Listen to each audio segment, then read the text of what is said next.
Doctor याज, आपसे पूछना चाहूँगा कि अगर कोई सोच का किसी को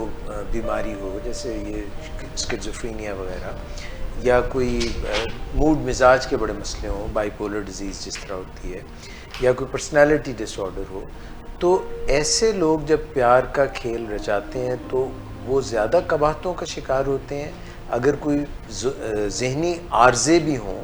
तो वहाँ पे मोहब्बत जब कोई भी एक शख्स या दोनों करते हैं तो उसमें ज़्यादा कोई ख़राबी पैदा होती बिल्कुल, जैसे डॉक्टर साहब ने काफ़ी तफसील से कुछ पहलुओं पे इन पे बात की है। अगर मैं स्पेसिफ़िकली डीएसएम के हवाले से बात करूँ या साइकेट्रिक जो भी गाइडलाइंस अब तक इन इमोशंस के बारे में आ चुकी हैं, तो लव जो है इट्सेल्फ वो बिल्कुल कोई बीमारी नहीं है, लेकिन ये किसी दूसरी ज़हनी बीमारियों की अलामत हो सकती है या प्यार के नतीजे में होने वाली दूसरी ज़हनी बीमारियां पैदा हो सकती हैं। आम तौर पे देखा गया अगर प्यार में कोई ब्रेकअप है या धोखा है या इवन अगर मैरिटल रिलेशनशिप में उसमें भी प्यार है, उसके बाद डाइवोर्स है, ब्रेकअप है या उसके अंदर डिस्कॉर्ड है, कॉन्फ्लिक्ट्स हैं, उसके बाद भी ज़हनी बीमारियां पैदा हो सकती हैं। ख़ास तौर पे आमतौर पे आपने देखा होगा जो देवदास टाइप लोग हो जाते हैं, जो डिप्रेशन में चले जाते हैं, डिप्रेशन के बाद फिर अल्कोहल एडिक्शन या दूसरी किसी एडिक्शन की तरफ। सो इनिशियली वो प्यार था, हेल्दी लव था, लेकिन उसके नतीजे में अगर वो टूटा या बिगड़ा या कोई उसके अंदर पेचीदगियाँ पैदा हुई, उसके नतीजे में दूसरी जहनी बीमारियों ने जन्म लेना शुरू कर दिया, क्योंकि वो जो हेल्दी प्यार था, लव था, उसे सही तरह मैनेज नहीं किया गया, सही तरह उसे देखा परखा नहीं गया। इसी तरह कुछ ऐसी बीमारियाँ भी होती हैं जिनमें इमोशंस इतने ज़्यादा इंटेंस होते हैं कि इन अ फ्लक्चुएशन, या आप जैसे शुरू में आपने वर्ड भी यूज़ किया था इन्फेचुएशन भी कह सकते हैं, कि उसमें कुछ लोगों के साथ इमोशंस जो हैं वो बहुत ज़्यादा स्ट्रांगली अटैच हो जाती हैं। हाँ, कुछ अरसे तक वो मरीज़ को ऐसा लगता है कि शायद वो उस इंसान के साथ जो है प्यार में है। ये मरीज़ कौन सा था? मरीज़ मोहब्बत?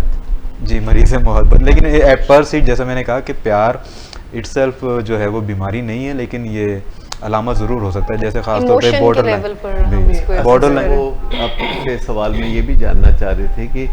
क्या कोई रिकग्नाइज्ड साइकेट्रिक डिसऑर्डर भी है जिसमें मोहब्बत एक सिम्टम के तौर पर, साइन के तौर पर सामने नजर आए, जिसमें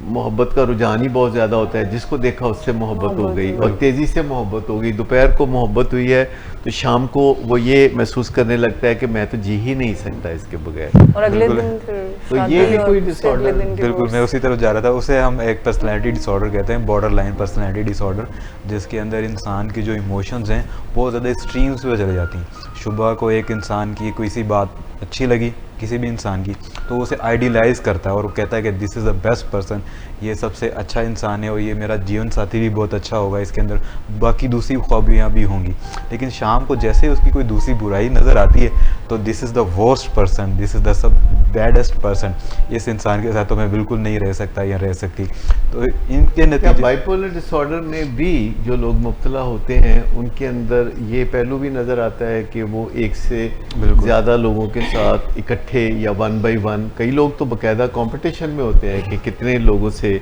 ज़िंदगी में मोहब्बत करनी है। हाँ, वो ज़्यादा से ज़्यादा उनके ख्याल में आमतौर पे अगर वो मर्दों की बात कर दी जाए तो उसमें नार्सिसिस्टिक पर्सनैलिटी डिसऑर्डर या एंटी सोशल पर्सनैलिटी डिसऑर्डर वाले लोग आ जाते हैं, जो कि लोगों को मैनिपुलेट करना, धोखा देना और एक से ज़्यादा रिलेशनशिप में होना और हर किसी को बहुत बड़े बड़े वादे करना या उसको आश्रय देना,